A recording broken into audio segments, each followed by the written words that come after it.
Buongiorno, sono Giulio Terrinoni, lo chef del ristorante Per Me di Roma. Siamo in Vicolo del Malpasso, una traversa di Via Giulia, a 2 passi per intenderci da Piazza Farnese, San Pietro, Piazza Navona. Infatti dico sempre che prima di venirci a trovare fatevi lasciare dal taxi a 5 minuti da uno di questi luoghi, immergetevi in questa passeggiata bellissima perché secondo me è il modo migliore per iniziare l'esperienza.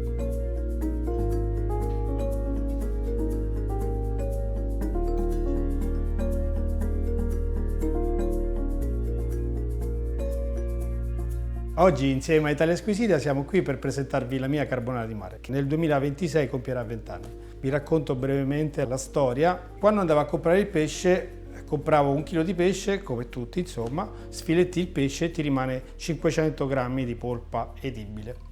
Quindi la domanda era: che facciamo con tutto quello che in genere si butta oppure viene usato solo per brodi o fondi? Tra le prime cose che abbiamo notato appunto ci sono state le uova e ci siamo detti: ma perché queste uova non le usiamo per fare una carbonara? Visto che a Roma la carbonara si fa con le uova e con il guanciale, noi abbiamo pensato di farle con le uova di pesce e con la bottarga.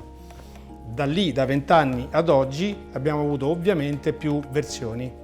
E oggi ve le faccio vedere tutte e 3 le più significative che ho realizzato.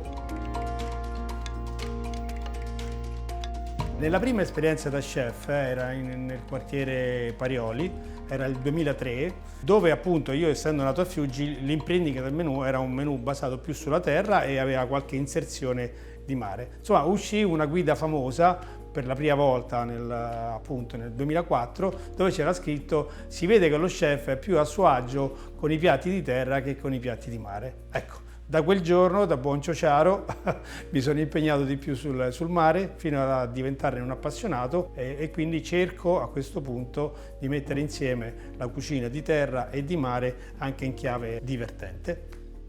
Quando abbiamo creato il piatto cercavamo le uova di muggine, di merluzzo, di spigola. Poi con gli anni onestamente abbiamo iniziato ad apprezzarle tutte e devo dire le mie preferite sono quelle del San Pietro perché sono leggermente più grandi rispetto alle altre, ma anche quelle della Gallinella. Quindi oggi per creare uno standard anche di sapore arriviamo al punto che facciamo un blend di uova per fare il piatto. E questo blend di uova ce la dà la stagione. La versione originaria è composta da questi elementi: uova di pesce, bottarga, che non è altro che le uova di pesce stagionate con l'aggiunta di sale, parmigiano pecorino, vino bianco, pepe, latte. Preparazione per la prima carbonara. La carbonara, chiamiamola così, originale. Prendere le uova di pesce, fare un'incisione con un coltello lungo appunto la sacca, recuperare le uova e metterle dentro una bowl da cucina con l'aggiunta di latte, parmigiano, pepe e un po' di pecorino. Emulsionare il tutto e tenere da parte. Il latte, abbiamo sempre detto che in cucina è il detergente. Le interiora hanno degli odori abbastanza forti. Per mitigare questo odore si mettono a mollo con il latte, scolare la pasta, mantecarla direttamente dentro la bowl a bagnomaria, aggiungere un goccio d'olio extravergine, aggiungere un goccio di vino bianco per dare acidità, aggiustare ancora di parmigiano e andiamo ad impiattare.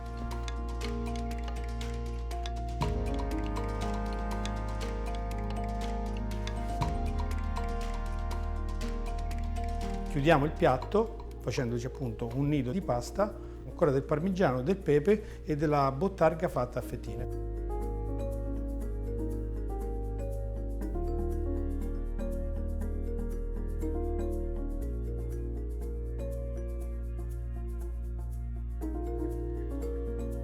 Questa è la versione originale, quindi le uova sono crude e vengono appena cotte a bagnomaria. Dopo qualche anno è nata la seconda versione. Cercavamo un sapore che fosse un pochino più deciso e quindi siamo passati dalle uova crude cotte diciamo solamente a bagnomaria per qualche minuto, alle uova scaldate appunto in padella. Oltre a scaldare le uova abbiamo aggiunto un pochino di arringa affumicata nel brodo di pesce per dargli anche un sentore di affumicato.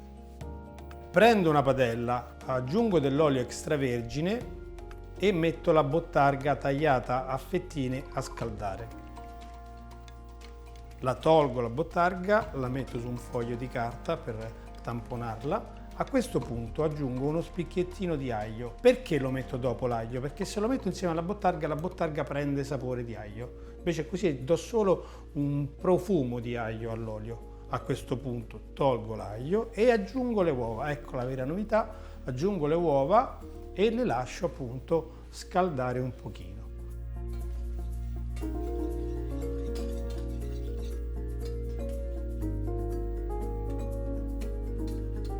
Hanno cambiato immediatamente consistenza e qui praticamente rispetto alla prima sicuramente avremo più sapore. Nel frattempo ho calato la pasta, la tiro sopra, la metto in padella insieme alle uova e aggiungo il brodo e vado a cottura. Mantico con parmigiano, pecorino, pepe.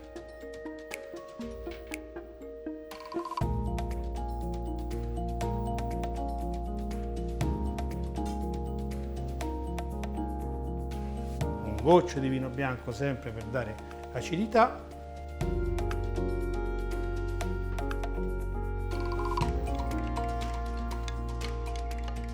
E chiudo il piatto. Un nido.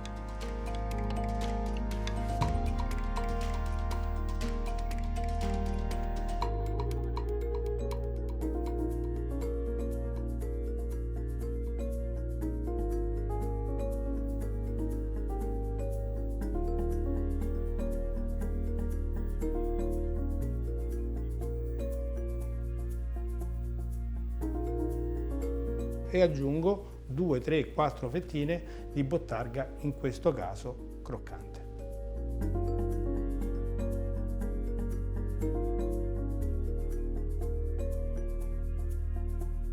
L'ultima versione, lo spirito che ci ha spinto è sempre lo stesso, cercare di intensificare sempre di più il sapore, il boccone. Il primo boccone ci deve dire wow. E allora ci siamo concentrati ancora di più su questo e abbiamo detto le uova hanno bisogno di essere tostate, non più scaldate. Quindi la vera differenza delle tre versioni, con gli stessi ingredienti, qualche piccola sfumatura, sta uova crude, uova calde e uova tostate. Quindi andiamo in padella, ripetiamo i procedimenti della seconda, quindi olio, bottarga e si fa croccante. Aggiungiamo le uova. In questo caso, con l'aiuto di una schiumarola, le giriamo fino a che dentro appunto la padella iniziano a saltellare le uova. Devono essere tostate. Questa tostatura ci dà un sapore ancora più intenso. Ok, vedete come è cambiato il colore completamente? Siamo arrivati a un marroncino, è tostato. Potremmo anche dire oro, ok? E irroriamo con un abbondante vino bianco. Eccolo qua.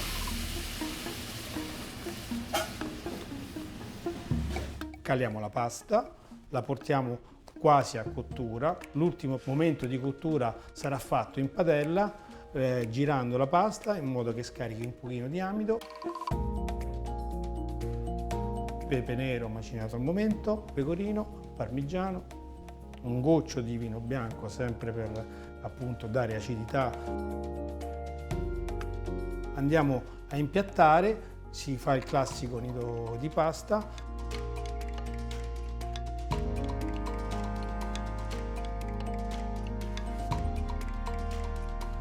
Si mette il pecorino, il parmigiano, un goccio d'olio extravergine e le fettine di bottarga croccante.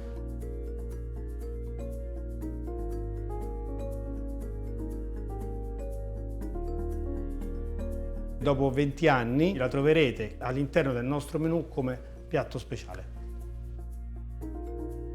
Vi ho fatto vedere le tre versioni della mia carbonara di mare. L'invito che faccio a tutti è quello di crearsi il proprio metodo, perché il metodo ci rende veramente unici.